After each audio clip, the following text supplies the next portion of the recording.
Então, oficialmente, hoje a gente completa 100 dias dessa situação de emergência sanitária e esse estado, né, de calamidade fiscal. Então, para isso, todos nós sabemos que os municípios, 1.570 municípios, todos eles tomaram iniciativas. Nós tivemos algumas dificuldades de relacionamento entre nossas autoridades públicas, né, governadores, prefeitos e presidente, cada um tinha uma atribuição, até que o Supremo estabeleceu a situação em que o município tinha, né, uma força maior, porque, de fato, o que existe, mesmo que a gente conhece, é o município onde a gente vive. Os demais entes são entes que englobam os outros entes. E, para isso, então, nós convidamos as procuradoras que vão cada uma fazer um balanço, né, dentro de um limite de tempo. A doutora Patrícia Gazola é procuradora lá da cidade de Vitória, no Espírito Santo. A doutora Isabela é procuradora do município de Campinas. A doutora Cristiane Fagundes de Oliveira é procuradora do município de Poá, no Rio Grande do Sul. E a doutora Arícia é procuradora do município do Rio de Janeiro. E cada uma vai falar um pouquinho no espaço de tempo que nós temos, fazer um balanço dentro de uma certa temática. E a gente vai, com isso, evidenciando a atuação, a importância das procuradorias, que atuam não só na defesa, né, dos interesses do município, mas assessorando o prefeito na formulação de políticas, de decretos, atuando nos processos judiciais, entrando com ações quando precisam. Então, a advocacia pública atuante, né, em prol da cidadania, em prol do município. E nós vamos começar, então, com a doutora Isabela. Pode ser, doutora Isabela? Está me ouvindo, doutora Isabela? Estou ouvindo bem, estou ouvindo agora. Tá. Nós vamos conversar com a doutora Isabela, que o tema de destaque que ela vai abordar são as políticas fiscais entre os efeitos econômicos da pandemia. Então, ela vai trabalhar um pouquinho sobre esse tema e eu vou controlar aqui, viu, doutora Isabela? Obrigado por atender o convite, por sua participação, desde já, né? E eu vou controlar aqui o tempo por causa do nosso horário. Tá ok? Então, tem a palavra aí para falar um pouquinho sobre essa temática. Agradecendo o convite da doutora Arícia, queria cumprimentar todos os colegas, cumprimentar a doutora Cristiane, de quem eu fui colega de casa por um tempo, quando estava na Procuradoria de Porto Alegre, como procuradora, cumprimentar a doutora Patrícia, e a doutora Alice ainda não conheço pessoalmente, mas a doutora Patrícia eu sempre encontro nos eventos da ANPM e assemelhados, e cumprimentar o doutor Marcos, que eu também não conheço pessoalmente, mas espero que tenhamos a oportunidade. Bom, vamos começar no tema de fundo, né? Eu vou falar das políticas fiscais, que se viram tendo que enfrentar a pandemia. O primeiro cenário foi um cenário de queda de arrecadação, devido ao isolamento social, que foi escolhido como política sanitária mais adequada para o enfrentamento da crise de arrecadação. Frente a ela, a gente teve uma necessidade de novas despesas diretas em relação às despesas com saúde, contratação de médicos e fortalecimento da saúde. E, no âmbito da União, teve despesas indiretas em relação a combater os efeitos econômicos da crise, né? Por que em relação... eu vou só pedir uma licença, eu vou tentar fazer uma coisa aqui, um segundo, que talvez melhore um pouco a conexão. Eu vou aproveitar e vou apresentar aqui a doutora Isabela, trabalha lá, é especialista em direito tributário e, portanto, por isso ela vai tratar desse tema. É procuradora do município de Campinas, mas foi graduada aqui perto da gente, na UF, Alcino. Então, conhece bem, né, o Rio de Janeiro. E sobre esse aspecto da situação fiscal, da calamidade fiscal, ela vai tratar das possíveis medidas para solucionar e minimizar esse desequilíbrio fiscal, justamente pelos dois elementos que se uniram e se potencializaram nesse momento, que foi a queda da arrecadação, em virtude da retração da atividade econômica, e, obviamente, o aumento exponencial das despesas com saúde para o combate à Covid. Obrigada pela apresentação, Arícia. Então, qual é a diferença, né? O que coloca municípios e estados em uma posição um pouco diferente em relação à União? Bom, primeiramente que a gente não tem a possibilidade constitucional de instituir novos tributos, não tem a competência residual. Ainda que a gente tivesse, parece que não seria uma alternativa interessante. Pelo menos por uma perspectiva econômica neo-keynesiana, nesses momentos de crise, o ideal é injetar recursos na economia e estimular a demanda e estimular os níveis de consumo. E não fazer o inverso. Mas, enfim, não temos essa possibilidade. Qual outra particularidade de municípios? Não podemos emitir títulos da dívida pública. Um dia a gente pôde, mas não é mais essa realidade, né? Desde a Lei Complementar de 2014, agora me falhou o número da Lei Complementar, que vedou expressamente a emissão de títulos depois daquele episódio dos anos 90, em que os entes ficaram muito endividados e a União teve que assumir esse passivo. E outra particularidade é de que estados e municípios também não podem emitir moeda, que é, em última instância, uma alternativa diante de uma política, de uma crise da economia, mas que não é possível para estados e municípios. Bom, diante desse cenário, o que estados e municípios poderiam fazer e o que se aventou fazer, né?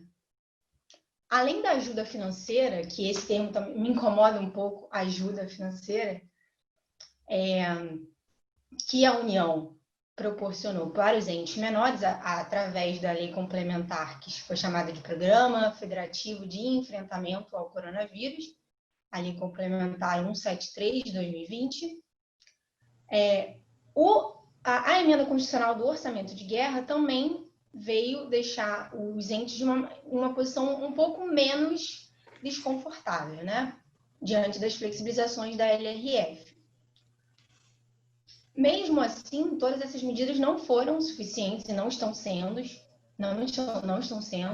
E eu falo isso no passado, mas eu tenho plena convicção, e acredito que os colegas também compartilhem dessa opinião, de que a crise maior ainda vai vir.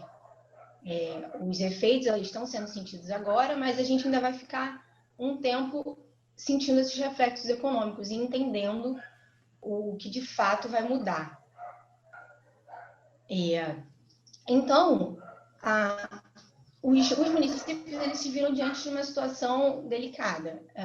Ter que tomar medidas para manter os níveis de arrecadação, para fazer frente a essas despesas, sem poder necessariamente aumentar a carga tributária. E isso, evidentemente, é um desafio em termos de eficiência, porque como que eu posso manter a minha arrecadação num cenário em que as pessoas estão inadimplindo tributos por dificuldade financeira, sem aumentar a carga tributária? Então, eu acho que nesse cenário, as alternativas que se mostram para os municípios são alternativas de velhos institutos tributários, previstos no Código Tributário Nacional, e que, por certas razões, foram deixados de lado e não foram muito aplicados ao longo da história. Um desses institutos, sem dúvida nenhuma, é a transação. A transação, ela, embora ainda tenha muitas ressalvas em torno do princípio da indisponibilidade, em torno do princípio da legalidade, ela, sem dúvida nenhuma, ela é um horizonte e que tem que ser encarado. E, nesse sentido, a própria União já tinha editado alguns normativos e, nesse período de Covid, editou a última portaria da PGFN, foi em relação a uma transação excepcional. E essa portaria traz uma coisa muito interessante, que eu acho que tem que ser a tônica nesse período de crise econômica. É você tentar adotar medidas tributárias que privilegiem a isonomia. E você só vai conseguir privilegiar a isonomia se você olhar para cada contribuinte com a particularidade que ele tem. Então, um risco que nós, entes federativos, corremos é do que alguns chamaram de coronavírus. As pessoas tentarem os contribuintes, enfim, os agentes do mercado tentarem se beneficiar de alguma forma dessas medidas tributárias mais benéficas, benefícios fiscais de maneira geral. O que se deve ter em mente, eu acredito, é que essas medidas elas devem ser tanto particularizadas quanto possíveis, isto é, elas devem olhar para a situação econômica do contribuinte e oportunizar que ele demonstre, olha, eu realmente estou em dificuldade financeira e eu não vou conseguir adimplir. E programas de transação tributária e programas de parcelamento que envolvem negociações, e aí, em última instância, para mim, tudo entra no mesmo instituto, transação, porque é um modo de extinguir o crédito mediante concessões recíprocas. Todos esses programas eu vejo com bons olhos, eu acho que são bem-vindos. Inclusive, o município do Rio, ele abriu agora o Conselhia Rio, né? E eu acho que essas iniciativas, e como eu mencionei, a transação excepcional da União, que foi regrada por uma portaria especial, que condiciona, inclusive, a comprovação pelo contribuinte da diferença de receita entre o exercício de 2019 e o mesmo período do exercício de 2020, eu acho que iniciativas como essa podem ser feitas pelos entes municipais e devem ser feitas, porque, embora a União seja competente para uma política macroeconômica, eu vejo que não adianta, se os municípios estão empenhados em ajudar o particular a se recuperar, e eu acho que devem estar, porque é a fonte de emprego e a fonte de renda, não faz sentido que só a União edite medidas nesse sentido. A gente tem que fazer a nossa parte. Além da transação, eu acho que uma coisa interessante que foi muito adotada é a moratória. Na verdade, a moratória nem foi tão adotada assim. O que foi mais adotado foi o diferimento de prazos para tributos. E aqui eu acho que cabe uma observação de prós e contras. O interessante quando você prorroga os prazos dos tributos, e aqui eu acho que mais interessante ainda é prorrogar o prazo para obrigações acessórias, por exemplo, porque muitas empresas nesse período se viram necessitando da adaptação rápida ao regime de home office. Então, eu acredito que isso deva ter desorganizado a contabilidade de muitas empresas. Então, prorrogação de obrigações acessórias me parece uma coisa bem interessante. Mas o que eu acho interessante salientar dos prós e contras? O diferimento de tributos, embora ele não tenha o ônus de demora do processo legislativo, porque ele pode ser feito por ato infralegal, ele perde essa tônica que eu comentei de poder particularizar o contribuinte. Porque quando você difere o prazo do tributo, você difere para todo mundo.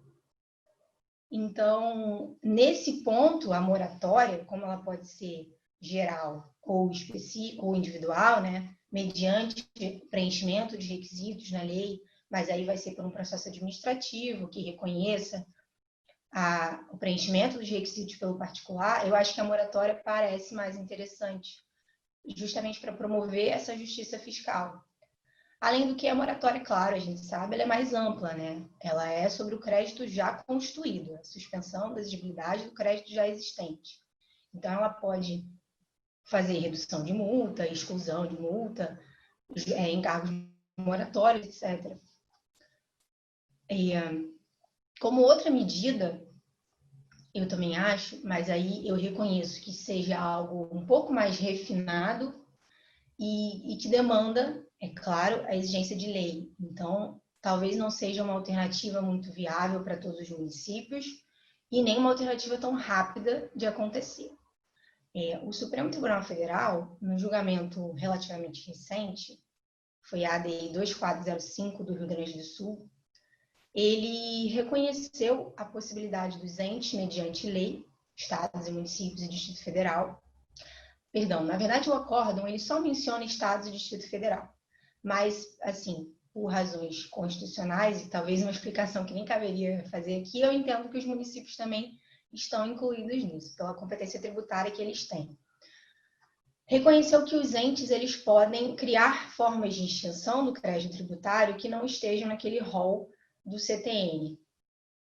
Especificamente, o Supremo declarou constitucional uma lei do Estado do Rio Grande do Sul que autorizava a dação de pagamento de bens móveis. Isso é também uma forma de extinção do crédito tributário que vem atender uma necessidade de liquidez e de caixa que os contribuintes têm agora, de dinheiro em caixa, e que, ao mesmo tempo, também satisfaz o interesse público pagando o crédito tributário.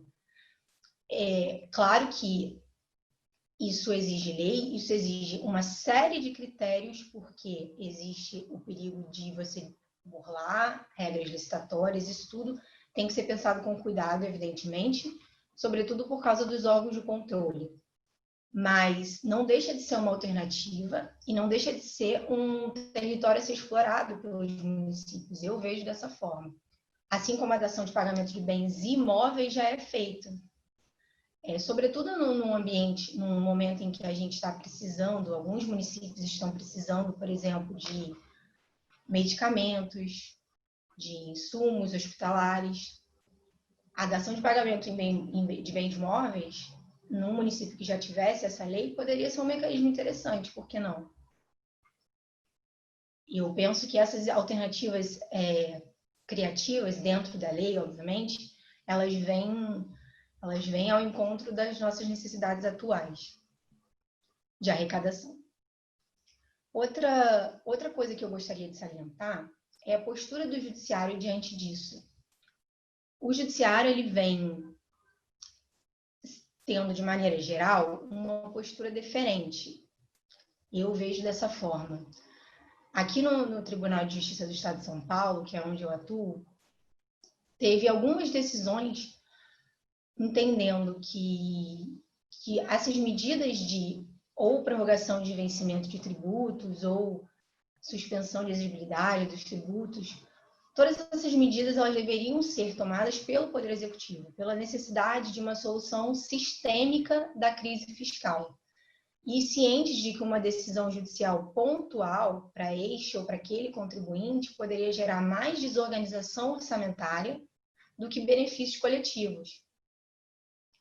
Além do possível efeito multiplicador dessas decisões, né? De uma maneira que feriria, sim, a isonomia tributária, porque somente aqueles contribuintes que ingressassem com a ação teriam esses benefícios fiscais.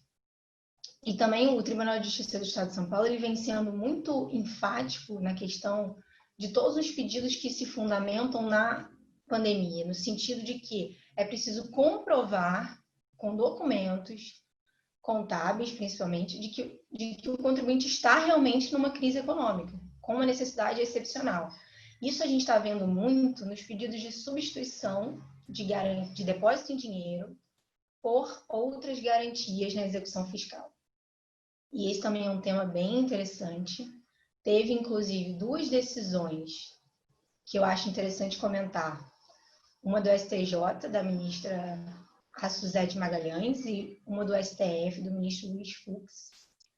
Ambas as decisões negaram o pedido do contribuinte para substituir o depósito em dinheiro pelo seguro-garantia. Naqueles casos, contudo, a parte exequente, a Fazenda, era a Fazenda Nacional.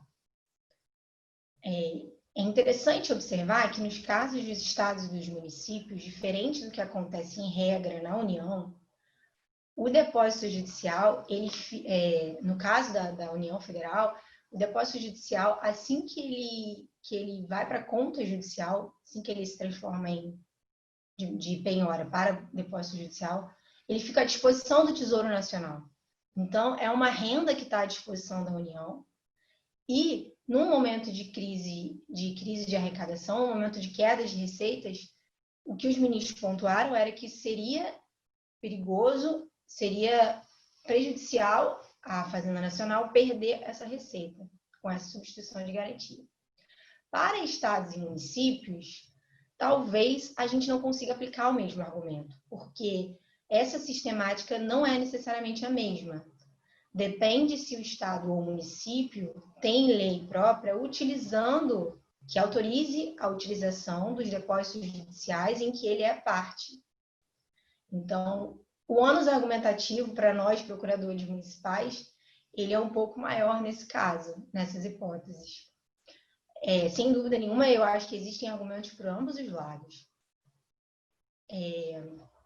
A possibilidade de substituição de garantias ela é prevista na Lei de Execuções Fiscais, mas em certos casos ela prejudica, sim, ela deixa a fazenda em posição desfavorável do que manter o depósito em dinheiro. Mas acho que essa discussão também é bem interessante e acho que ela vai surgir ainda com mais intensidade. Não estou vendo tanta discussão assim quanto eu esperava que aconteceria. E, por fim, o que eu gostaria de ressaltar é que a tônica das medidas fiscais ela passa por essa individualização do contribuinte e ela passa também muito mais por uma questão de eficiência. Nesses momentos de crise econômica, principalmente nós, procuradorias municipais, encaramos as deficiências que a gente ainda tem. É claro que os municípios do Brasil são muito díspares e as realidades são muito diferentes.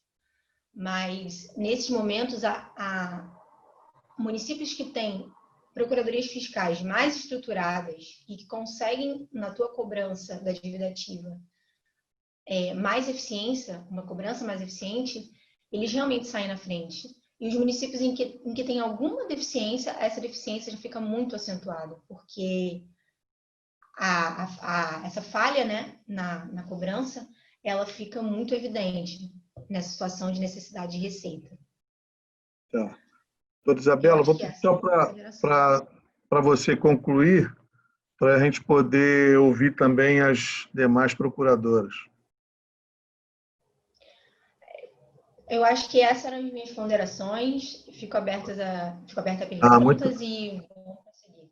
Muito obrigado por sua participação, né, pela atenção, por ter atendido o convite da doutora Arícia para participar desse evento. Eu vou dar a oportunidade à doutora Cristiane Fagundes de Oliveira, que está em Poá, no Rio Grande do Sul, é procuradora, professora universitária, pós-graduada, e vai falar um tema, o destaque é fiscalização de determinações municipais de poder de polícia. Vai tratar um pouco dessa matéria. Eu pediria à doutora Cristiane que desse uma controladinha também no horário, mais ou menos 10 minutos, por aí, assim, se passar um pouquinho, não tem muito problema, para a gente poder dar oportunidade aos demais.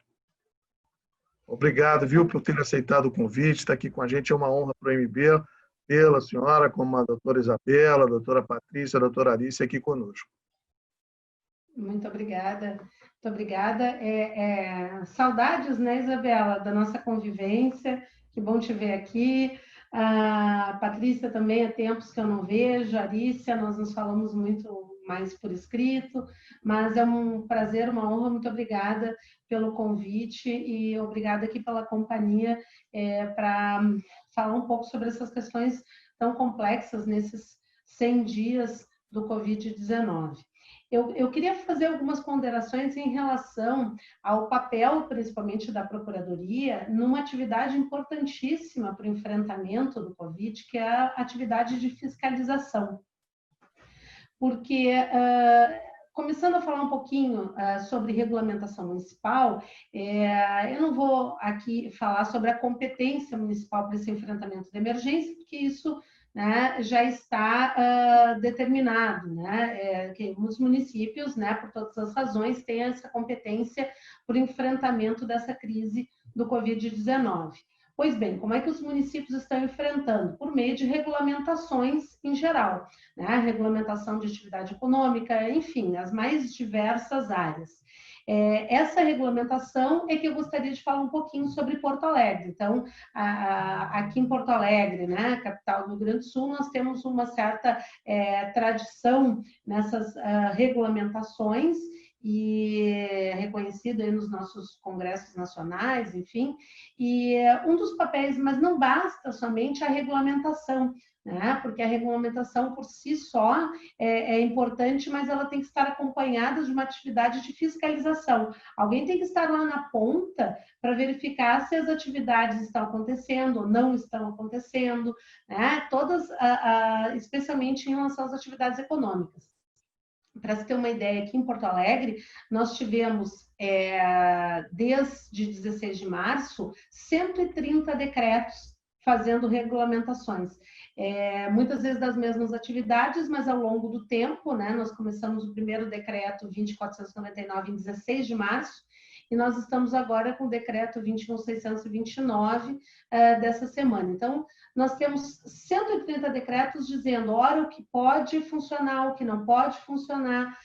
O nosso primeiro decreto foi imediato no dia 16 de março para suspender as atividades escolares em Porto Alegre, né? E nós estamos muito fortemente atuando na fiscalização. Como é que se estruturou a fiscalização em Porto Alegre, né? Se criou um escritório de fiscalização em que se centralizaram as atividades de fiscais municipais de todas as áreas do município. Então, foi uma espécie de escritório centralizador, em que os fiscais de vigilância sanitária, de fiscais na área do PROCON municipal, da área de fiscalização da Secretaria de Desenvolvimento Econômico, área de trânsito, os guardas municipais. Então, nós tivemos, assim, um grande número de pessoas, isso deu mais de 500 fiscais ao todo, né? E nós organizamos essa fiscalização da seguinte forma, basicamente partindo de duas estruturas. Uma estrutura educacional, quer dizer, nós fizemos um curso à distância pela plataforma Moodle, esse curso eu coordenei, por isso que eu estou falando de perto desse tema, né? Porque eu acho que foi um trabalho bem bacana para que a gente não pense só na área do direito e do apoio jurídico de uma forma em tese, né? Uma forma muito distante da realidade. Os fiscais são aqueles que estão lá na ponta dizendo e aplicando, né, e fazendo os autos de infração, enfim, as medidas cautelares de fechamento dos comércios. Então, nós tivemos essa primeira parte, que foi a parte educacional. Então, nós tivemos esse curso no Moodle, mais de 500 inscritos, todos encerraram o curso, e o interessante é que o curso começou a sair já no dia 17 de março, né, num tempo recorde, e o mais interessante é que o curso acontece até hoje, né, quer dizer, a parte de todas as minhas atividades, a cada vez que sai uma nova fiscalização, nós atualizamos o material do curso, né, então a gente faz material de PowerPoint, faz gravações, microvídeos, né, explicando as mudanças, e a gente vai atualizando, e os fiscais, né, os 500 fiscais vão assistindo às aulas, enfim, e vão acompanhando as mudanças, né. Claro que as mudanças saem pela imprensa, saem pelo Diário Oficial, evidentemente, mas é uma forma mais rápida de nós irmos acompanhando. Então, e a Procuradoria tem um papel importantíssimo aí, né, porque foi a Procuradoria, né, que pediu, então, esse protagonismo, né? E isso pediram, eu tenho, né, essa minha atividade aí na área do ensino superior também, então me pediram para eu liderar essa parte. Mas é importante dizer que eu sou a Procuradoria, né? Então, liderando, inclusive, essas interpretações. Então, imagine mais de 500 fiscais. Esse escritório de fiscalização tem uma coordenação, e essa coordenação, então, faz os briefings semanais com os pontos em que vão ser fiscalizados. Em alguns, eu mesma participo, a Procuradoria participa de alguns briefings quando há uma grande mudança, né? Porque o comércio já foi mais aberto, mais fechado, depois mais aberto. Atividades educacionais teve um momento que não eram possíveis, depois foram possíveis individualmente. Escolas de ensino estão fechadas desde então, mas aquela questão, academias de ginástica, ensino de línguas, ensino de música, então são detalhes, né, que o decreto vai alterando de acordo com os dados de saúde e que nós temos que ir atualizando a área de fiscalização. para se ter uma ideia, na área de comércio, indústria e serviços, nós tivemos 12.817 autuações, né? 2.800, né, visitas de fiscais, né? Obras foram 408 obras, parques e praças nós tivemos 5.803 visitas em parques e praças, né? Transporte, ônibus, táxis, o nosso lotação aqui, né? Foram 13.248 visitas em transportes públicos, né, nas ruas, enfim, né, para verificar. Nós tivemos um momento que passou a se tornar obrigatório o uso de máscara por quem está usando o transporte coletivo, então os ônibus eram parados pelas fiscalizações, né? Nós tivemos um trabalho de fiscalização mais passiva, que foram as mensagens de voz pública, né? Não sei se em outros municípios teve, mas nós tivemos aqui 20 viaturas andando pela cidade 24 horas por dia, com revezamento dos fiscais falando no microfone. É uma coisa assim, eu não sei se outros tiveram, assim, mas é uma coisa que até se tornou um pouco salta aos olhos, assim, né? O fato de que de vez em quando passa um carro de som na sua rua dizendo: fiquem em casa, tomem cuidado. Tem mensagens que foram preparadas pela Secretaria Municipal da Saúde, né? Mensagens oficiais, não é? Né? É um roteiro pré-preparado de 5 mensagens que vão sendo alternadas e preparadas a cada período, diferentemente, pela Secretaria de Saúde. Todos esses trabalhos foram, então, acompanhados, né, pela Procuradoria, que tem uma força-tarefa também para fazer as consultas por escrito, de interpretação do decreto, né? Nós temos toda uma estrutura para a tramitação dos autos de infração, nós temos o período de defesa, etc., exceto a interdição cautelar, né? A interdição cautelar, geralmente, por uma questão de saúde, o estabelecimento é imediatamente fechado. Quando existe uma forma de compor, por exemplo, determinados estabelecimentos, né, tem que começar a trabalhar. Nós tivemos, por exemplo, o horário de funcionamento da construção civil, num determinado momento, só podia ser das 9 às 17 horas. Então, se havia alguém trabalhando depois disso, se encerrava o expediente, se voltava no outro dia a fiscalização, não precisava fechar, né, interditar completamente. A não ser questões assim, com pessoas, enfim, que fosse necessário a interdição. Mas, enfim, são números assim gigantes, né? Nós chegamos a mais de 20.000 visitações de mais de 500 fiscais, e havia muitos problemas assim na hora. Nós tivemos um apoio simultâneo, né? Colegas da Procuradoria destacados para a Força-Tarefa, que atendem, né, a fiscalização até hoje, né? Isso não terminou, continua sendo assim, atendem a fiscalização por WhatsApp a qualquer momento, né? No momento da fiscalização, inclusive. Claro que no início era muito mais, né? E como eu fiz o curso, né? É claro que eles acabavam me procurando um pouco mais, mas nós tivemos muitos casos, assim, no momento da fiscalização, de um fiscal mandar um WhatsApp. Olha aqui, ou telefonar, né? Doutora, estou aqui, está acontecendo isso, o que eu faço? Né? Então, nós sempre primamos aqui por atender, né? Porque, assim, se não é o órgão jurídico para dar um apoio naquele momento, né?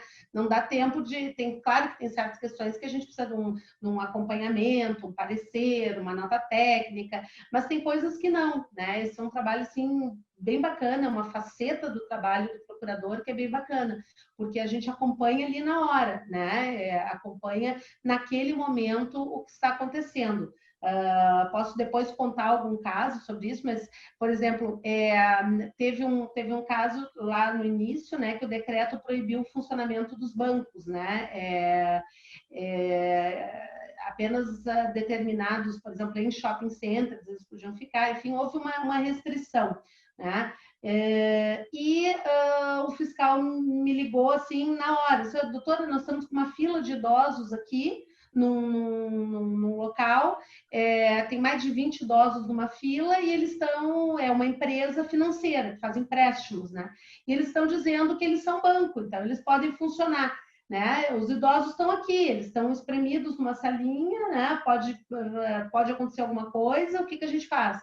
né? Aí a gente tem que orientar na hora. Não, fecha, eles não são bancos, qualquer coisa, depois eles reclamam, depois eles exercem o seu direito de defesa, mas nesse momento não são bancos. Claro que depois dessa orientação a gente acaba fazendo considerações nas reuniões, enfim, e acabou depois alterando o decreto para instituições financeiras, aí fica mais claro. Mas veja, são essas coisas ali na hora, né, que acontecem. Outro caso também que eu lembro foi o caso mais recente, né, de um órgão que estava com casos de Covid e veio uma denúncia anônima. Só que era um órgão público estadual de proeminência, né, que estava fazendo determinadas atividades. E aí houve uma denúncia anônima de uma pessoa de parentesco, de uma das pessoas que estavam lá no local. Então, o fiscal, eles buscam, né, olha, tem toda a identificação da pessoa, mas a denúncia foi anônima, não podemos abrir. Como é que nós fazemos o processo administrativo? Como é que nós vamos lá? Então, assim, tem toda uma orientação. Não, vamos chamar o chefe de fiscalização, né? Não pode ser qualquer um para ir lá. Vai lá, verifica a situação. De fato, tinha um foco de disseminação de Covid lá naquele local, né? Mas era um órgão policial. Então, vocês imaginem, uma situação delicada, mas nós temos que fazer. Então, essa orientação, como é que faz o processo? Eu abro o processo em nome da pessoa? Não, se foi uma denúncia anônima, eu não posso botar o nome da pessoa. Então, esse apoio também que a Procuradoria Municipal de Porto Alegre fez aos procedimentos, né, é importante. E o apoio depois, tem toda uma equipe, né? Nós temos, com todas essas autuações, interdições, né? Nós temos, só de transporte, 900 autuações, temos mais de 500 autuações e interdições, todos esses têm direito de defesa. Então, aí nós temos já 1.500 processos, né, que estão em tramitação, dependendo da unidade, naquilo que já existia antes, que é uma comissão judicante, mas eles recebem um selo diferenciado, porque é um trabalho, a comissão judicante daquele órgão tem um selo especial para esses casos de Covid, né, porque é um número mais elevado, né, de casos. Então, a minha ideia é compartilhar um pouquinho, né, essa experiência que nós tivemos, não apenas na regulamentação, mas nessa área de fiscalização, porque me parece que é um trabalho bem interessante, de ponta, que não adianta o município dizer que tem competência, o STF dizer sim, o município tem competência, nós fazemos decretos, mas como é que funciona na prática, né? E os órgãos jurídicos precisam estar, né, ali ao lado, acompanhando, participando, porque se a Procuradoria se omitir nesse momento, vai ter problema depois, né? Então, eu tenho certeza aí que nas ações judiciais nós vamos estar bem embasados, né, eventualmente. Claro que a gente tem todo um outro trabalho também nessa força-tarefa de resposta a consultas, de ações judiciais, como autores, como réus, mas isso esse trabalho, assim, tem todo um outro grupo de colegas que está fazendo. A minha ideia aqui foi trazer essa experiência da área de fiscalização efetivamente, dizer que a Procuradoria tem um papel extremamente importante aí, né? Não só porque é Procuradoria, mas como órgão, né? Os órgãos de Poder Judiciário, funções essenciais da Justiça, têm um papel importante aqui na concretização do direito, né? Nós temos que ir e nos aproximarmos cada vez mais da realidade. Por isso que quando a gente pensou assim nos temas, né, eu sempre procuro pensar nos temas assim bem práticos, bem diários, né, porque se o direito não se aproximar da vida, né, nós estaremos aí num beco, né, o direito precisa disso. Falei um pouquinho rápido aqui, mas eu quero dar oportunidade para todos, né, muito obrigada novamente. Obrigado pela sua participação. Tá, daqui a pouco a gente volta. Eu vou dar a palavra, então, à doutora Patrícia Gazola, que é procuradora do município de Vitória, né, no Espírito Santo. Eu tinha invertido, viu, Isabela? Desculpe, né? Você está em Campinas, eu troquei. Vitória, cidade que eu já tive a oportunidade de morar, que eu já trabalhei no Espírito Santo, né? E o tema de destaque dela é políticas assistenciais em tempos pandêmicos. ela vai fazer um balanço um pouco sobre isso, né? O contato direto com família fragilizada e outras coisas, disseminação de informações corretas. Você que agora também vai fazer parte lá da família, quer dizer, já faz parte da família UERJ, né? É uma pessoa atuante. É um prazer tê-la com a gente nesse primeiro evento. O seu som está baixo, Patrícia. Vamos ver aqui. Ficou melhor agora? Ótimo, Perfeito. ótimo. Eu estou fazendo uma coisa meio maluca. A imagem está no telefone, o som está do computador. Mas aí ficou legal, agora está dando para ouvir. Obrigada. Eu primeiro gostaria de agradecer ao convite da professora Arícia e de ter a oportunidade de estar ao lado de duas colegas que a gente tem o costume de se encontrar nos nossos encontros da NPM, discutindo as nossas angústias, as nossas dúvidas, e parabenizar, professor, o formato dessa discussão. Porque muitas vezes nós no município, a gente se sente não compreendido pelo judiciário e muitas vezes o judiciário não compreende o porquê fizemos o que fizemos. E eu acho que esse tipo de seminário é extremamente importante, porque no fundo todos estamos querendo a mesma coisa, que é o interesse público. Só que, às vezes, o papel é muito distante da realidade. Então, essas iniciativas são fantásticas. Então, eu estou muito honrada com o convite e gostaria de parabenizar os dois. E dizer que estou apaixonada pela UERJ e já estou aprontando um monte com a professora Vânia. Bem, o nosso... O nosso tema aqui é sobre políticas assistenciais em tempos pandêmicos e, basicamente, a gente entra tentando auxiliar os mais vulneráveis. A gente teve essa complementação de renda, só que ela não chegou até todos. Então, nós criamos um comitê de crise e a gente já precisava ter um contato com essas famílias através de informações corretas sobre os cuidados que devem ser tomados. Né, os cuidados que devem ser tomados. A gente também fez carros de som, Cristiane, né? Passamos carros de som informando.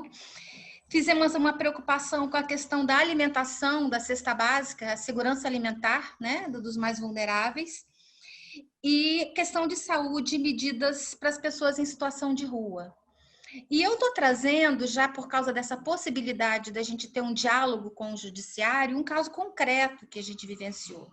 Nós, então, anunciamos que haveria um cadastramento de pessoas para entrega de cestas básicas e, imediatamente, em menos de uma semana do anúncio, nós já fomos intimados numa ação civil pública proposta pela Defensoria Pública e ela estava, basicamente, questionando as nossas escolhas discricionárias em ambiente de crise. Olha que coisa complicada, eu entendo a intenção, só que o judiciário tem que ver isso com muito cuidado, senão atrapalha em vez de ajudar.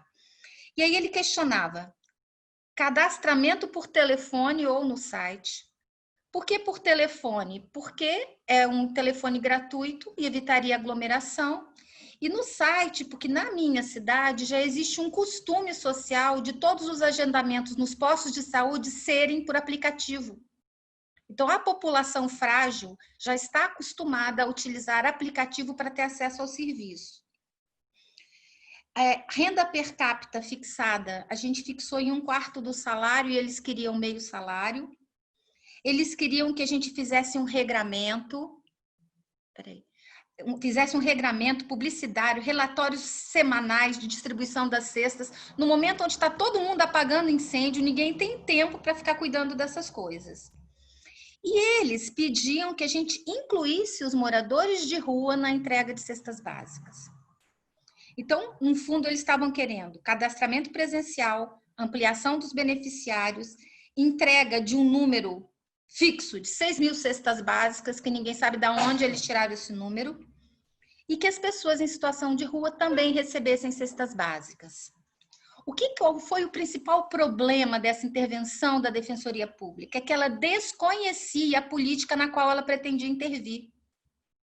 Ela desconhecia essa prática de agendamento online nos postos de saúde e que o município já conhece a maior parte dessas pessoas fragilizadas, que já tem um contato pelas ações sociais e pelos postos de saúde, tem uma busca ativa a essas pessoas, que a faixa de renda que nós fixamos, só por ela, já incluía 16 mil famílias, bem superior às 6 mil cestas básicas que eles queriam entregar. Outra coisa, outro problema, morador de rua não cozinha. Eu não tenho que dar cesta básica para morador de rua. O morador de rua é atendido pela busca ativa, eles são levados para o Centro Pop. No Centro Pop, sim, eles têm alimento pronto, espaço para higiene, atividades lúdicas, psicológicas. Eles são encaminhados, se quiserem, a um abrigo.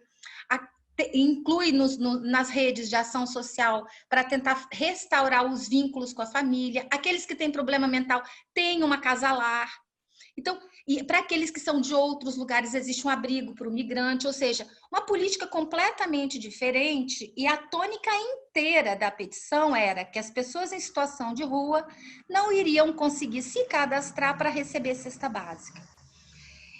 E aí, então, o que nós fizemos? A gente já estava com um contato mais próximo com essa população de rua, foi feito também tendas em horários determinados nos locais onde eles costumam ficar também, para entregar os alimentos e fazer testes de Covid, dar orientações e coisas de higiene, para a gente ter uma facilidade maior para encontrar essas pessoas. E nós respondemos, e o judiciário foi sensível a partir da resposta que foi dada. E ainda, só porque ele não compreendia direito essa história, ele pediu para a gente fazer uma solução criativa para contactar o máximo de pessoas possível, e a administração realmente quer contactar o máximo de pessoas possível. Então, nós ampliamos, juntando com o pessoal da saúde, para tentar ver se tinha mais alguém que não estava dentro do mapa da administração.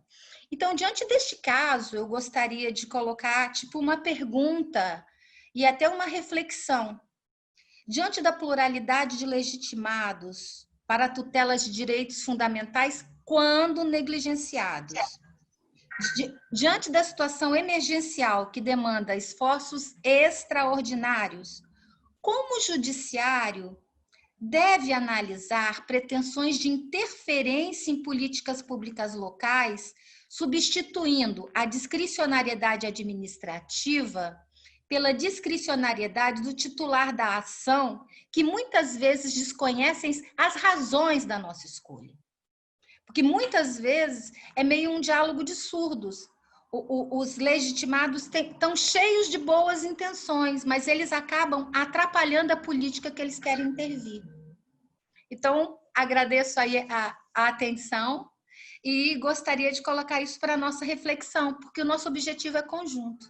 Obrigada. Nada, perfeito. Muito obrigado, Patrícia. É um prazer em recebê-la no Instituto dos Magistrados Brasileiros. E, de fato, a situação é complexa, né? Como você ressaltou, naturalmente, a intenção da Defensoria Pública era das melhores possíveis, mas não tinha noção da amplitude né, da política que estava se instalando, que o benefício era muito maior, né? E o Judiciário também, naturalmente, sem ver, não sei como teceu-se as considerações na petição inicial, né? Eu utilizei a professora Vânia, que falou, inclusive, sobre os requisitos para fazer política pública, diagnóstico, estudos técnicos, não é achismo, não. Eu aproveitei as minhas aulas. Tá certo. Muito obrigado, então, por sua participação. Que bom que vocês também, né, têm sempre contato uma com as outras, nos encontros das procuradorias. Eu vou passar a palavra à professora Arícia, né, que vai falar sobre conflito federativo em matéria de combate à pandemia e direitos fundamentais em tempos de Covid-19. E, Arícia, mais uma vez, obrigado por sua organização, convite às procuradoras, professoras, e estar com a gente aqui no MB. eu, em nome do desembargador-presidente, que é o desembargador Fábio Dutra, né, eu quero agradecer desde já também a sua gentileza de nos premiar com um evento dessa natureza. E eu quero, então, te dar, como estamos juntos, vigiando o seu tempo, que eu já te conheço há muito tempo. Desembargador Alcino, eu gostaria de agradecer, né, da Associação dos Magistrados Brasileiros ter aberto a porta para essa iniciativa, que a gente espera seja a primeira de muitos projetos, no sentido de disseminar, de trocar experiências entre as advocacias públicas municipais e disseminar as melhores práticas, né, possíveis, porque somos 5.570 municípios. Temos a linha de direito à cidade da UERJ, que a Patrícia, como você disse, né, já está fazendo parte dessa família. Então, a minha alegria, a grande alegria minha e a honra de você sempre acolher com a maior boa vontade todas as propostas, né, de seminários, de encontros, de colóquios, não importa qual seja o tema, o Judiciário abre as portas através do Marcos Alcino para que a gente debata uma cidade melhor. Então, se todos os órgãos jurídicos fizessem isso, eu tenho certeza que esse diálogo institucional não ia ter tantas intercorrências, né, como comentou agora a Patrícia. Antes de eu falar um pouco do meu recorte, e a gente procurou distribuir os temas justamente por, né, facetas diferenciadas para cada uma trazer uma tônica e depois a gente poder juntar todo esse debate, eu gostaria também de agradecer a Cristiane, a Isabela, a Patrícia, por terem prontamente aceito esse convite, a proposta esse desafio de a gente sentar e conversar, né, todas sobre o tema, sem nunca termos, embora a gente trate muito das vicissitudes do dia a dia, mas sem nunca termos estabelecido essa troca imediata, instantânea, entre essas várias experiências. Elas acabam vindo estanques, né? E aqui é o momento em que a gente pode se encontrar e fazer essa troca de uma maneira mais efetiva. E antes de eu passar para os meus pontos, eu também não poderia deixar de mencionar a riqueza.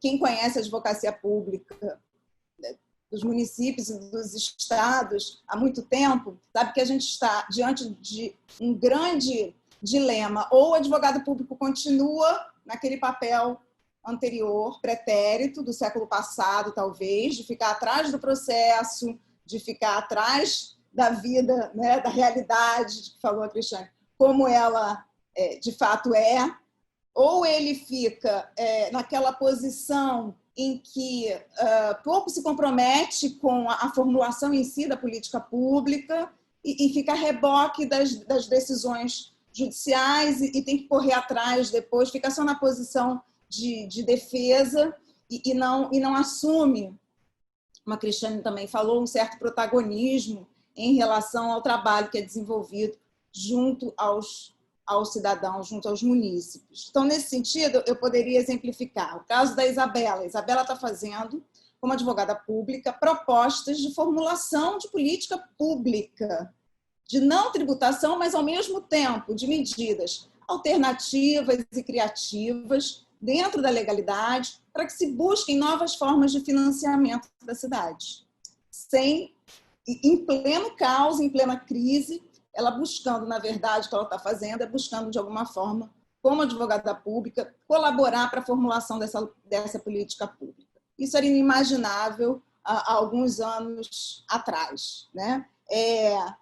A Cristiane falou em educação jurídica à distância para 500 servidores de ponta. Sim, eu tive um grande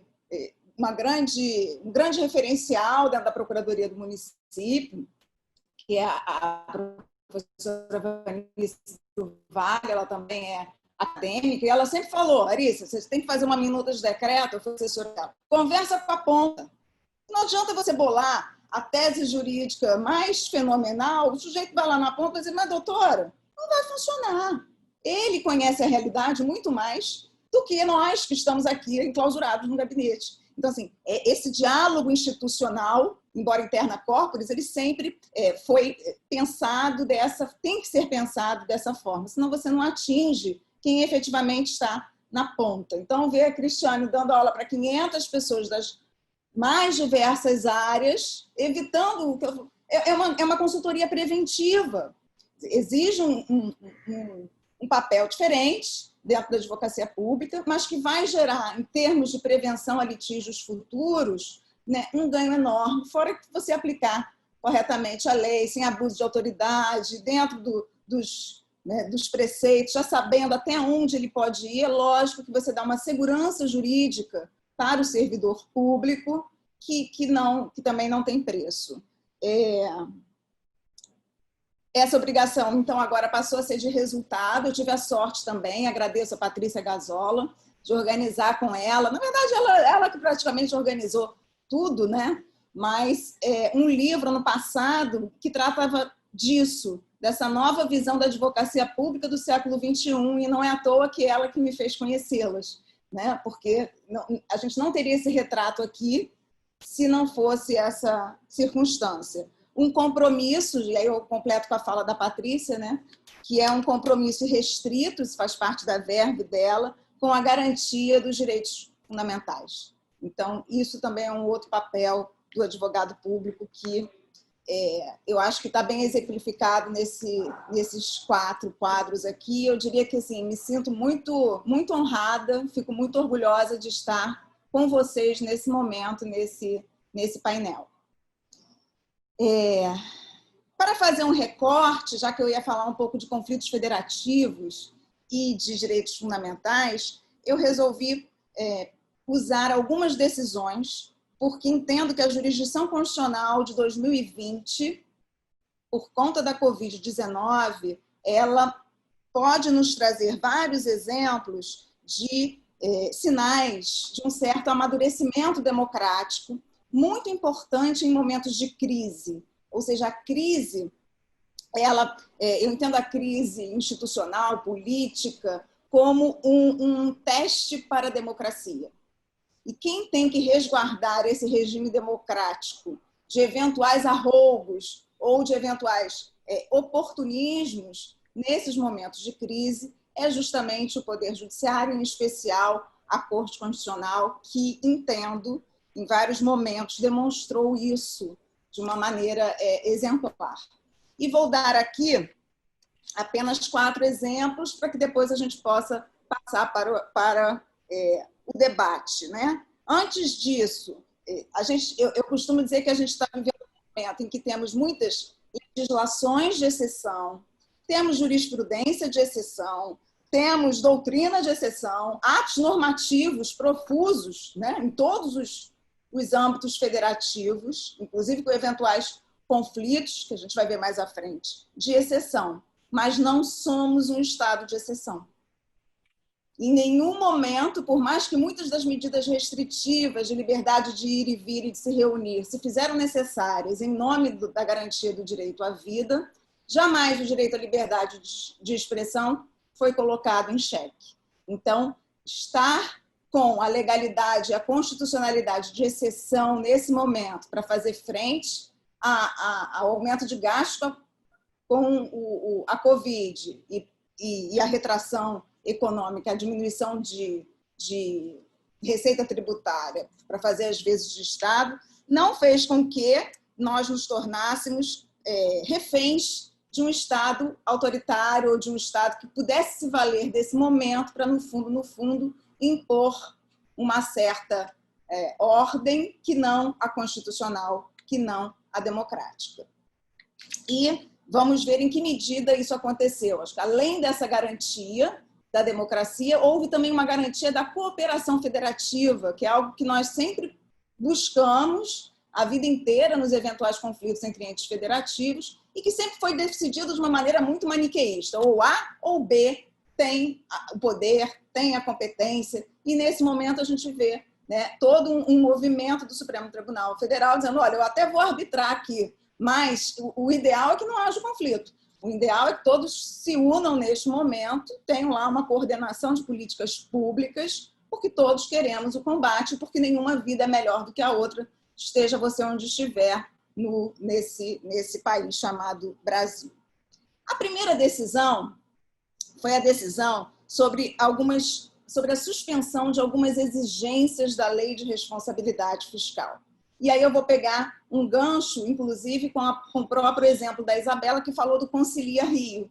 Era até uma consulta que veio para mim no sentido de: posso, em ano eleitoral, criar um programa que, na verdade, a natureza jurídica dele é de transação, é um programa que nós já temos, mas é uma transação por prazo certo, uma transação temporária, de tal forma que aqueles que não quitaram o seu tributo no último programa, ou mesmo aqueles que não fizeram em relação, por exemplo, ao IPTU deste ano, de 2020, poderão se socorrer de vários benefícios fiscais. E para você ter benefício fiscal, existe uma série de exigências na Lei de Responsabilidade Fiscal, medidas de compensação dessas medidas que você está adotando e que têm que ser observadas pelo gestor para que, então, ele possa fazer essa lei.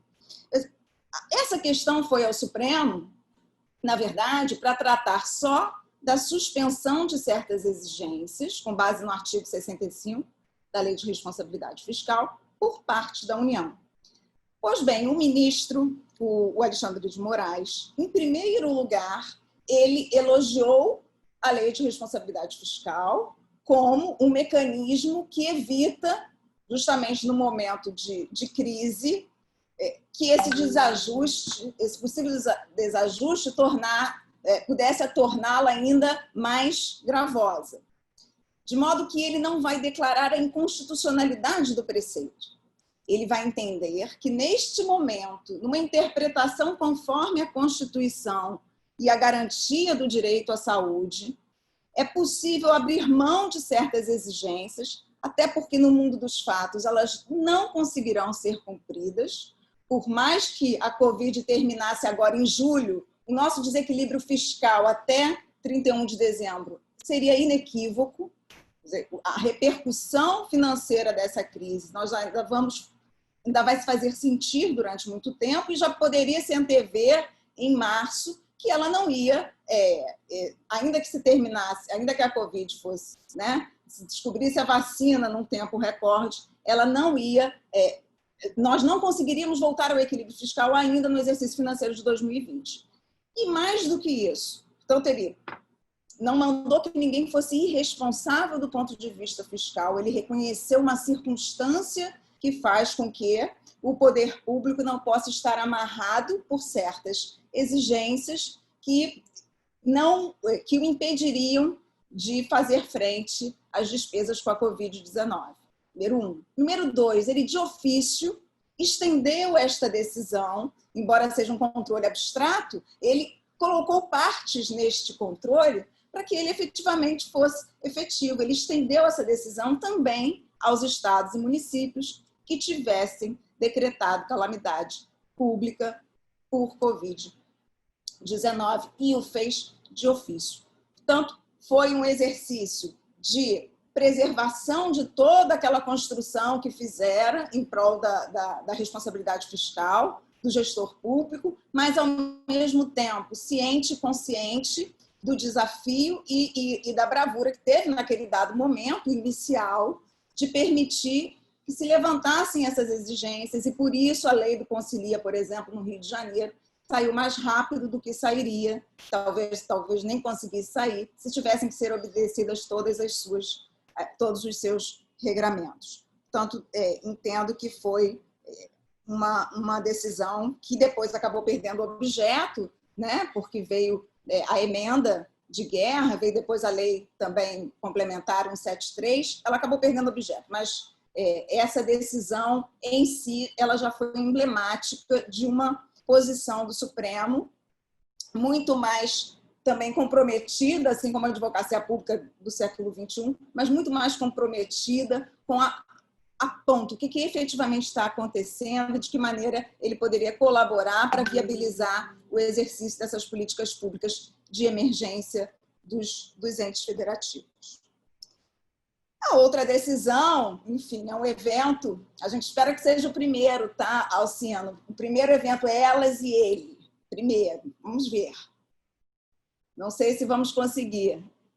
Não estou te ouvindo, mas acho que ele nem está falando com a gente. Mas a segunda decisão, não poderia deixar de mencionar, que foi aquela que arbitrou um possível...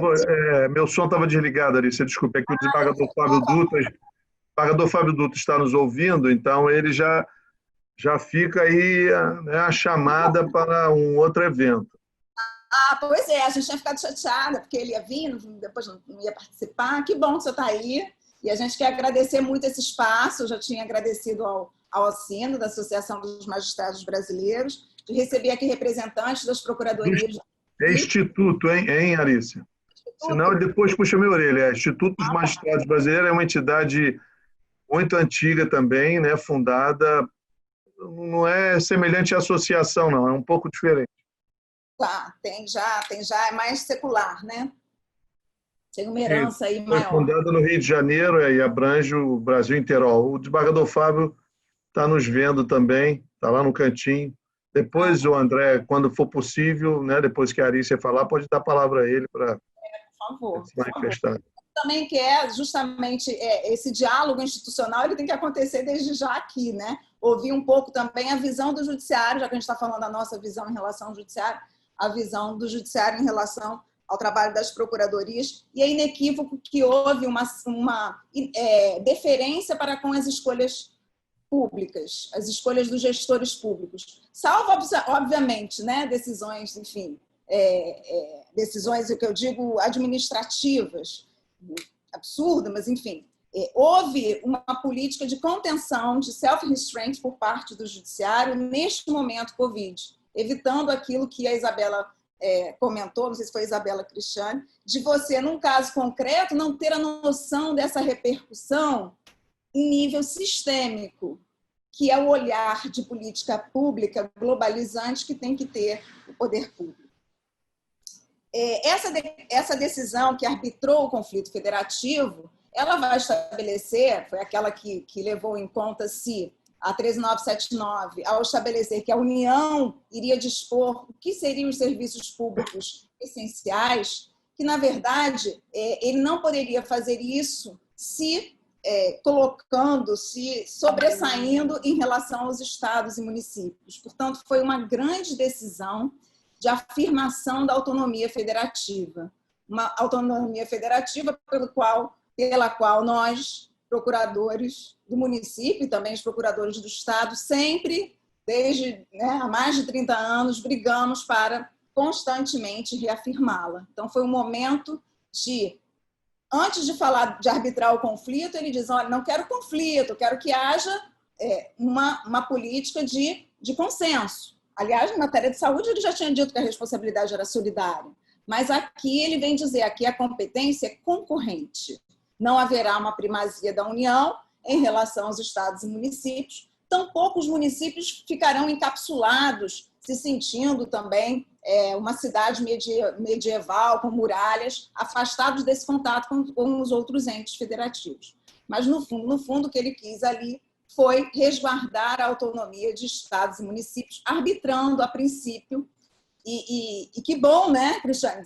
Eu não sei quantos, você falou, mais de 120 atos normativos, automaticamente ali eles ganharam legitimidade constitucional. Então, para nós, né, município, foi um reconhecimento da legitimidade daqueles atos normativos que disciplinavam a quarentena e as medidas de restrição de direitos, que, afinal de contas, têm que ser medidas veiculadas por lei, que já estavam disciplinadas na 13979 e, portanto, não precisaríamos passar pelo processo legislativo novamente, até porque não dava tempo de fazê-lo conforme as decisões do ir e vir, que são muito mais dinâmicas, né? O vírus a gente não vê, mas ele é muito mais potente e dinâmico do que essa nossa capacidade de enxergá-lo, e isso está comprovado pelo mundo inteiro, lamentavelmente. Mas é a realidade que temos.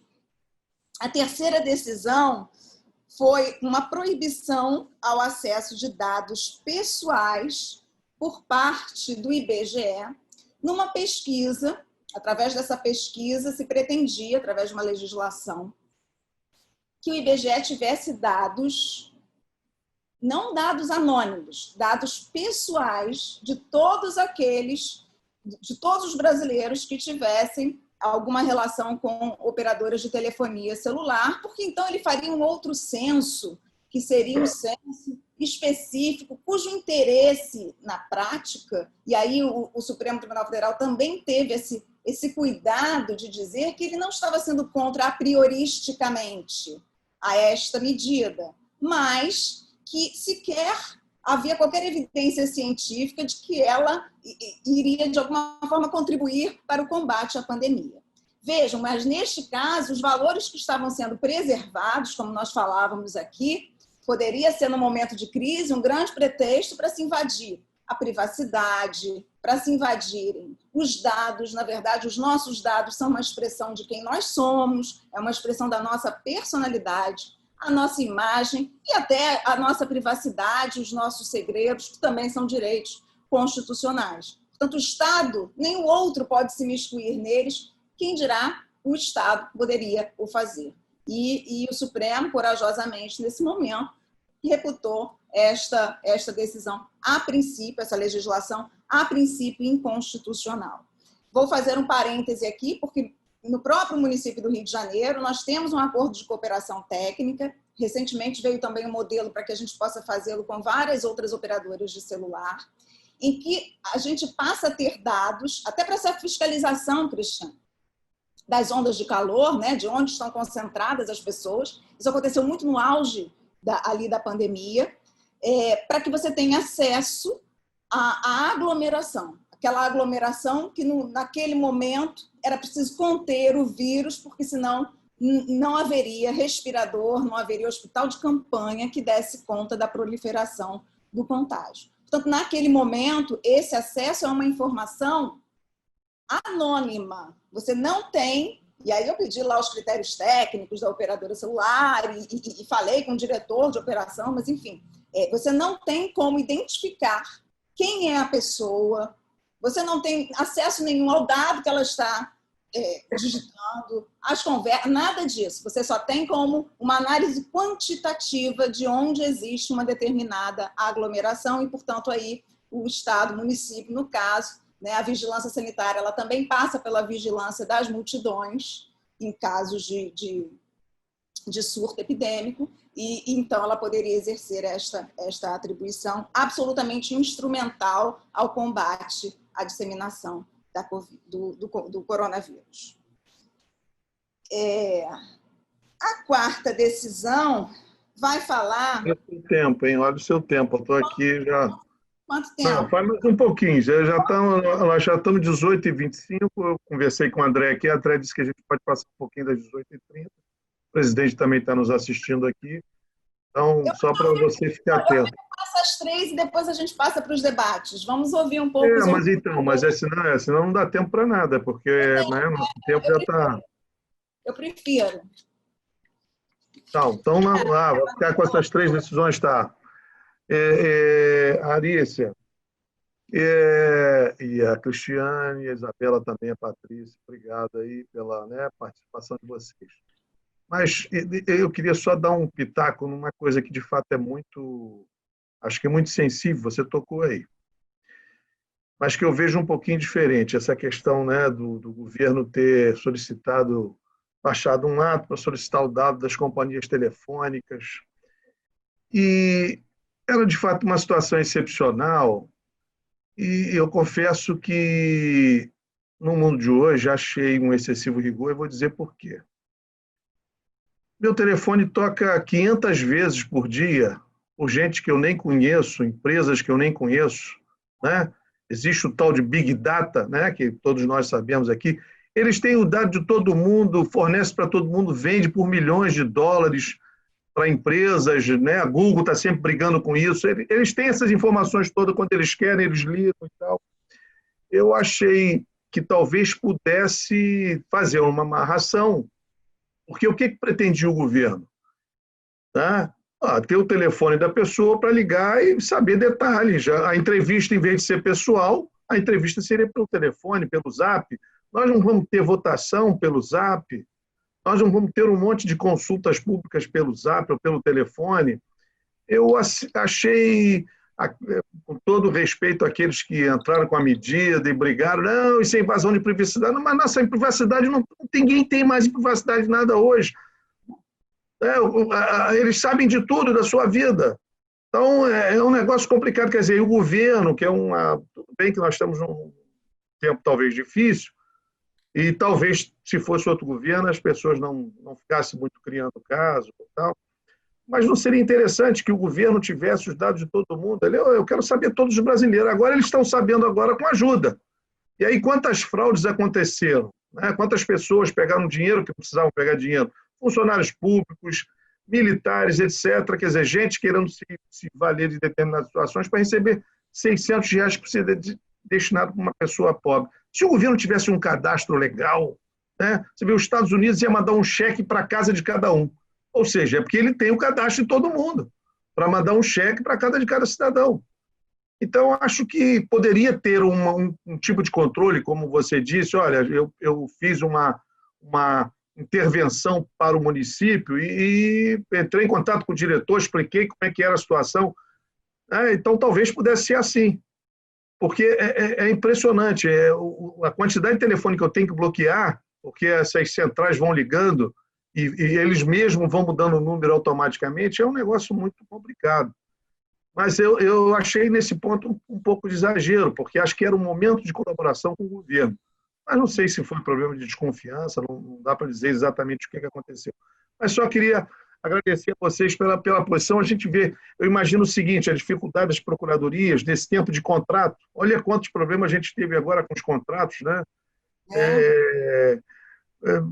Quebra a regra da licitação, que normalmente ela é muito criticada, porque demora, etc., e sempre tem as mazelas na licitação, e sem licitação aí a gente enfrenta outro tipo de problema.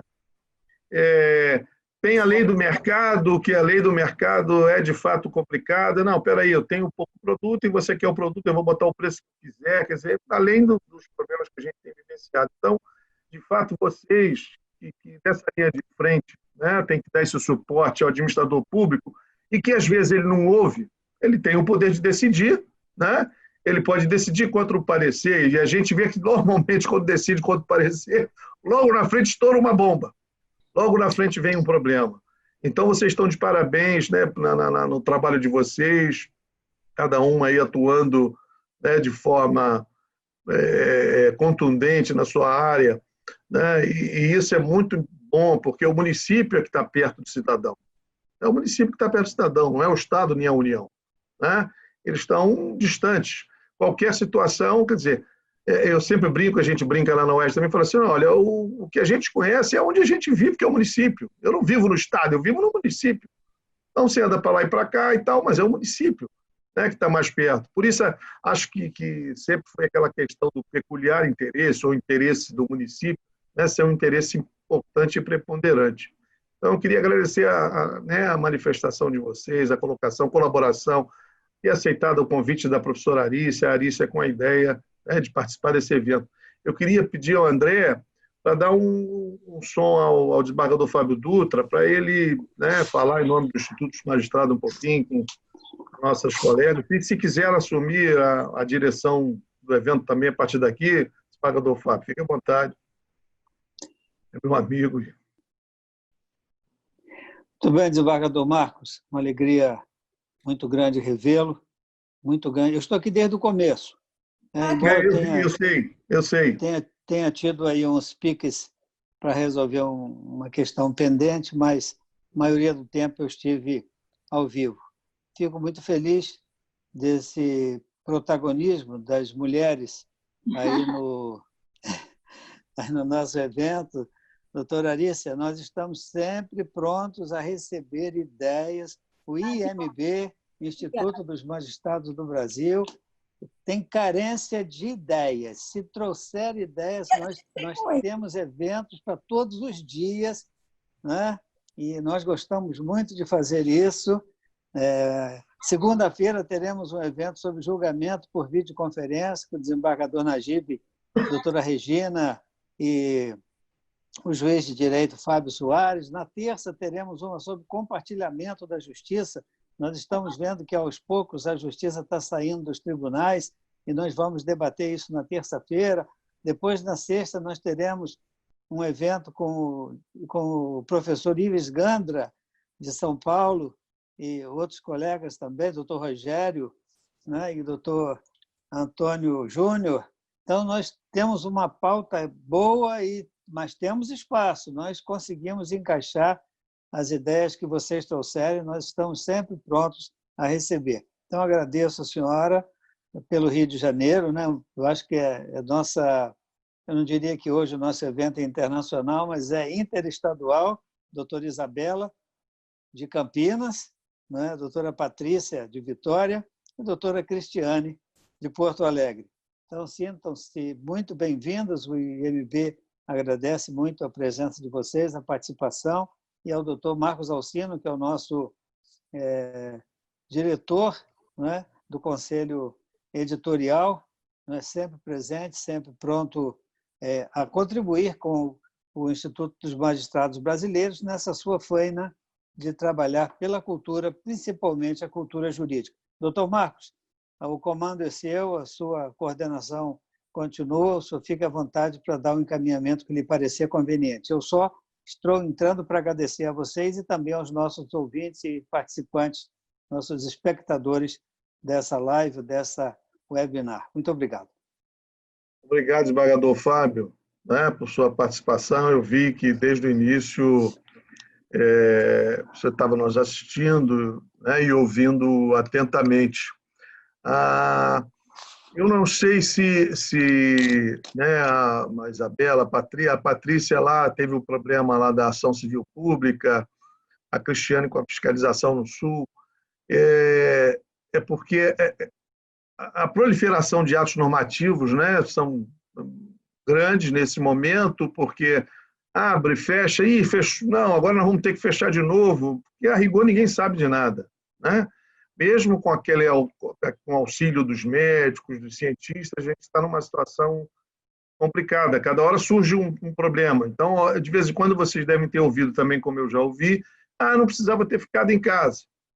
Era besteira esse negócio de ficar em casa. Quer dizer, é uma insegurança, né, e uma incerteza, e vocês lidaram com isso praticamente. Eu queria ouvir um pouquinho, né, cada uma de vocês, né, para a gente poder encerrar nosso evento, alguma situação concreta, além daquela que a Cristiane já mencionou, a Patrícia mencionou, não sei se tem outra, a Isabela, se teve alguma situação mais também, né, concreta, assim, para a gente pelo menos dar uma notícia de algum caso para os nossos ouvintes a respeito da atuação da Procuradoria. Vou começar, então, com a Cristiane, né, para a gente ter uma sequência, depois a Isabela, depois a Patrícia, depois a Arícia. André, libera o som, então, isso. Obrigado. Isso, obrigada.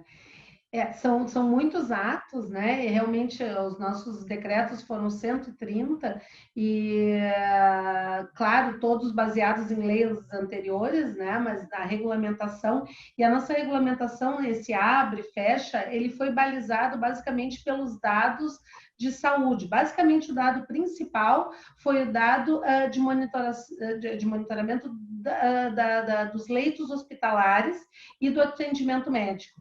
Né? Então, a base do fica, fecha, abre, é uma projeção com base nos leitos disponíveis, com base nos médicos disponíveis, porque a própria área da saúde, né, tem um número muito grande de profissionais da saúde infectados, né, ao longo do período. Então, o número de profissionais da saúde dispostos ao atendimento também é variável, né? Ele, num determinado momento, fica um número maior, pode diminuir, pode aumentar. E o número de leitos, né, efetivamente, com a perspectiva de quem está se recuperando, quem não está. Então, a projeção, né, o estudo dos dados naquele momento de profissionais da saúde, de leitos médicos, para projetar para a semana seguinte ou para os 15 próximos dias, né, do atendimento, é o que tem balizado o maior contágio ou não, porque ele é rápido, né, de se manifestar. Mas os casos, esses foram muitos, realmente. Eu quero, nesse momento, agradecer né, muito aí a acolhida do Instituto dos Magistrados, da UERJ, né, esse trabalho assim da Procuradoria é um trabalho realmente diuturno, mas nós temos tido cada vez mais o respeito do administrador. Eu acho que isso é um dado que nós precisamos colocar, né? Eu vou fazer 25 anos de Procuradoria, né? E eu percebo que a cada momento nós estamos mais sendo ouvidos, né? E que bom. E que bom, né? E cada vez mais nós trabalhamos em conjunto também, né? Mais perto da ponta, mais próximo do administrador. Obrigado, muito importante. Doutora Isabela, e Campinas, como é que a situação anda por aí? Bom, o que eu posso elencar de fato concreto é que Campinas, no ano passado, teve um programa de refinanciamento, né, que a gente chama de refis, um grande parcelamento. Então, quando a gente enfrentou essa crise, está enfrentando essa crise, um novo parcelamento não foi uma alternativa viável. Então, teve que se analisar outros tipos de alternativas e o que se entendeu foi por alterar a legislação vigente e permitir que esses parcelamentos que foram feitos em 2019, e a gente teve um volume muito grande de parcelamento em 2019, eles não fossem rescindidos por inadimplementos que ocorreram nesse período de pandemia.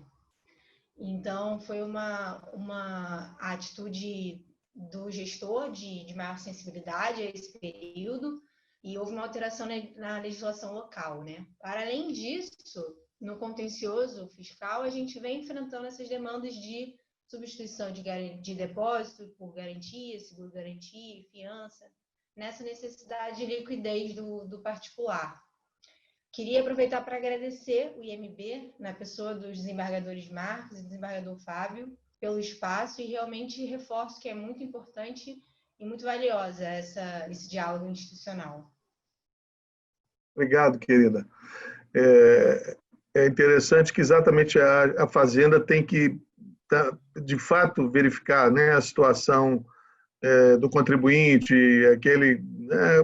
a gente sabe que tem os caloteiros, vamos chamar assim, mas aqueles que estão em dificuldade que precisam de uma visão, né, mais tranquila para que eles possam cumprir seus compromissos e permitir que a arrecadação, pelo menos, vai se mantendo ainda que num nível não desejado, mas que também não caia de modo assustador, né, como vem caindo. Obrigado, Isabela, por sua participação também, sua informação. A doutora Patrícia, o caso que a senhora mencionou lá, teve solução ou ainda ficou, quer dizer, foi suspensa a política ou vocês conseguiram mostrar para a Defensoria Pública que a coisa era melhor? Em primeiro grau, a juíza compreendeu e não deu a liminar, e em segundo grau, o desembargador teve uma decisão que nós acabamos até concordando com ele, porque é o que a gente queria fazer mesmo. Então, na verdade, foi possível o esclarecimento das coisas. O que nós estamos vivendo hoje como um conflito, mas já é um conflito social, é a necessidade de centros de quarentena.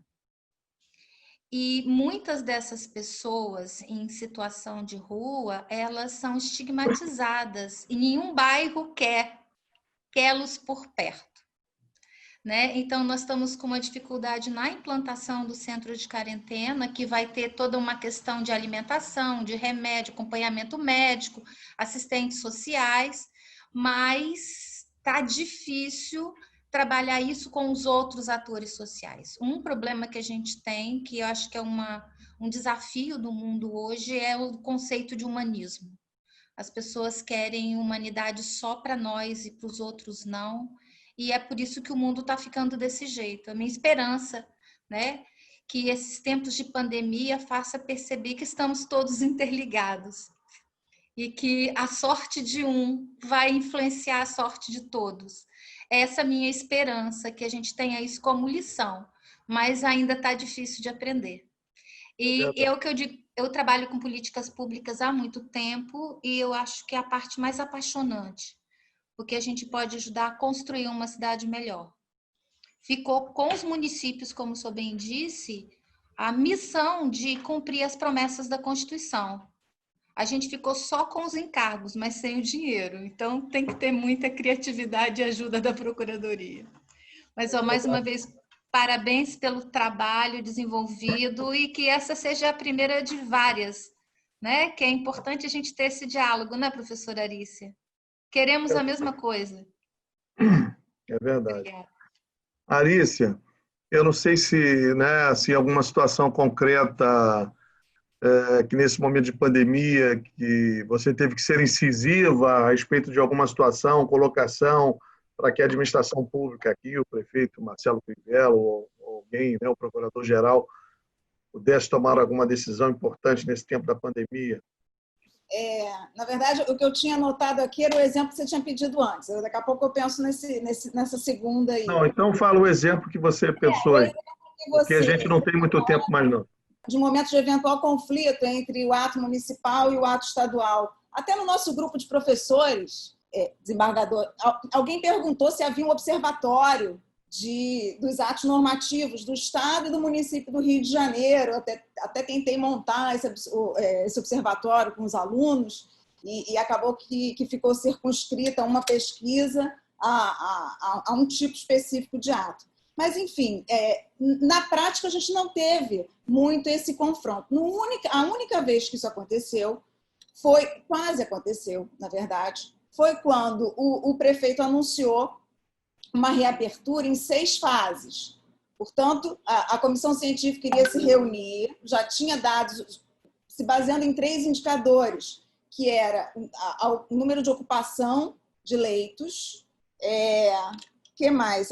O índice de mortalidade, que havia diminuído, existe um grau específico, você tem 100 mortes na semana passada e 100 na retrasada, esse grau é 1. Né? Se você tem 100 na retrasada e 200 na passada, é 2. Então, você retroage na fase. Então, esse era um dos indicadores. O grau de letalidade. E o terceiro é a possível morte por outras comorbidades começar a superar as mortes por Covid. Porque ontem eu até ouvi uma propaganda, né? O câncer ele não faz quarentena. Então, estava acontecendo do sistema de saúde começar a notar também o acréscimo nesse fator. Então, esses 3 indicadores foram eleitos com base nessa comissão científica e ele pré-ordenou essa reabertura em 3 fases graduais, sendo que nesta reavaliação quinzenal a fase poderia avançar ou retroceder. E isso foi anunciado numa semana e na semana seguinte, numa sexta-feira à noite ou num sábado à noite, veio uma decisão do governador que todas as atividades seriam abertas, não haveria mais qualquer tipo de restrição, e no final, ao invés de fazer uma recomendação, como fazia antes nos outros atos normativos, dizia que poderia ser usada a força policial caso aquela decisão não fosse cumprida. E aí realmente se colocou, né, o temor de um embate, de um confronto entre a decisão do Estado que liberava tudo e a do município que muitas atividades ainda estariam proibidas. Mas no dia seguinte mesmo houve um contato do Procurador-Geral do município, Procurador-Geral do Estado, e ele reafirmou, embora não estivesse isso expresso no decreto, que eram meras recomendações, não eram imposições. Portanto, aí já, né, o diálogo institucional também é relevante. Não houve essa ameaça, pseudo-ameaça de confronto, não aconteceu. Depois, até o judiciário teve uma liminar, suspendendo ambos os atos normativos, e isso depois foi modificado lá nas instâncias superiores. Mas foi um momento em que, aparentemente, esse conflito poderia se pôr. Entendi. E vocês devem ter acompanhado, né?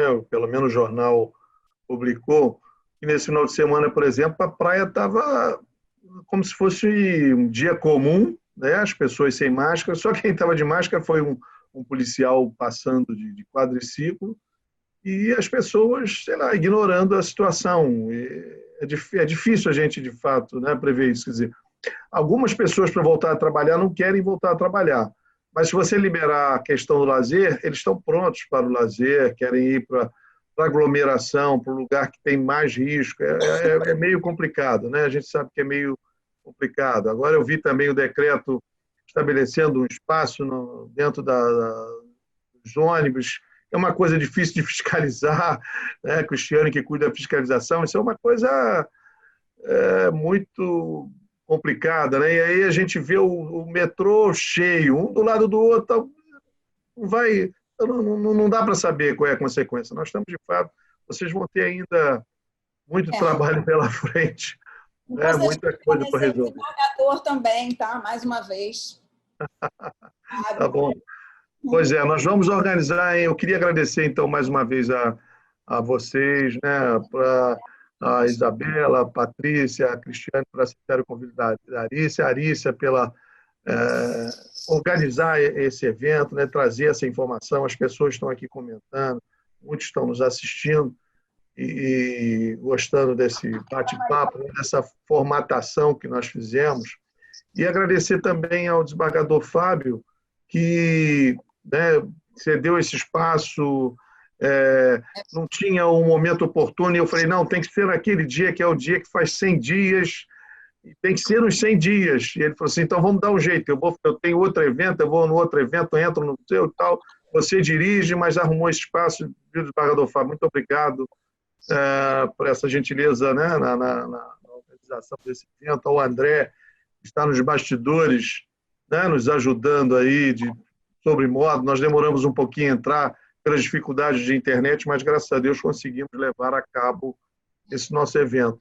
Desembargador Fábio, eu queria, né, o senhor está com o som aberto, deixa eu encerrar então o nosso evento. Então, mais uma vez, doutor Marcos, doutora Arícia, doutora Isabela, doutora Cristiane e doutora Patrícia. Muito obrigado a todos vocês pela participação. Obrigado a todos também que estiveram conosco, acompanhando esse encontro sobre os 100 dias do Covid-19. E nós não tenhamos de nos encontrar daqui a mais 100 dias ainda nessa situação, mas que possamos passar por ela e ver realmente tudo voltando ao novo normal, que seja com aquilo que nós ganhamos de experiência nesse período e com as tristezas que também dele, com certeza, estaremos levando. Um forte abraço a todos, muito obrigado. O IMB é de vocês.